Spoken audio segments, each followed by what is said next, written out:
Hello everyone, সকাল সকাল ঘুম ভরা চোখে সবাইকে জানাই ঈদ মোবারক। সকালটা শুরু হলো মাঠে আসার মধ্য দিয়ে, কারণ ডিউটিতে গেছিলাম আর ডিউটি থেকে এসে কিন্তু সোজা আমি চলে আসলাম মাঠে।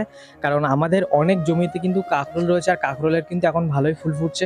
তো আমার আব্বা মা কাঁকরোলে ফুল ছোঁয়ায়, আর আজকে যেহেতু ঈদের নামাজ 8টার থেকে শুরু, এই জন্য আমাকে বলছিল একটু আসার জন্য। তো হাতে হাতে করলে সবাই মিলে তাড়াতাড়ি হয়ে যাবে, তো এই কারণে এসেছি। আর তারপর আমি 7:30টার মধ্যে বাড়ি এসে রেডি হয়ে নিয়ে এসেছি, সারার জন্য ওয়েট করছি, কারণ সারাকে আমি একটুখানি আগে ঘুরিয়ে নিয়ে আসবো ঈদের থেকে। তো ওর আউটফিটটা কেমন লাগছে সবাই কমেন্ট করে জানাবে। আর তারপরে আমরা চলে আসলাম ঈদগাহ। তো এখানে এসে ফার্স্টে সারা ফুচকা বায়না করছিল, তো ওর জন্য ফুচকা নিলাম। আসলে ও দাঁড়িয়ে খাবে না, ওর জন্য প্যাকেট করে নিয়েছি, বাড়িতে গিয়ে খাবে। তো আমরা যেহেতু সকাল সকাল চলে এসেছি, এই জন্য এখানে কিন্তু একদম পুরো ফাঁকা, কোনো ভিড় নেই। তো একটু পরে এখানে কিন্তু বাচ্চা কাচ্চা কচি কাচাতে একদম পুরো ভরে যাবে। তো এই জন্য আমি সারাকে আগে আগে নিয়ে এসেছি। আর আমাদের নামাজ যেহেতু 8টায় শুরু, তো তখন তো সারাকে কে নিয়ে আসবে, এই কারণে কিন্তু আমি আগে ঘুরিয়ে ওকে বাড়িতে রেখে তারপরে কিন্তু চলে আসবো আবার নামাজ পড়ার জন্য।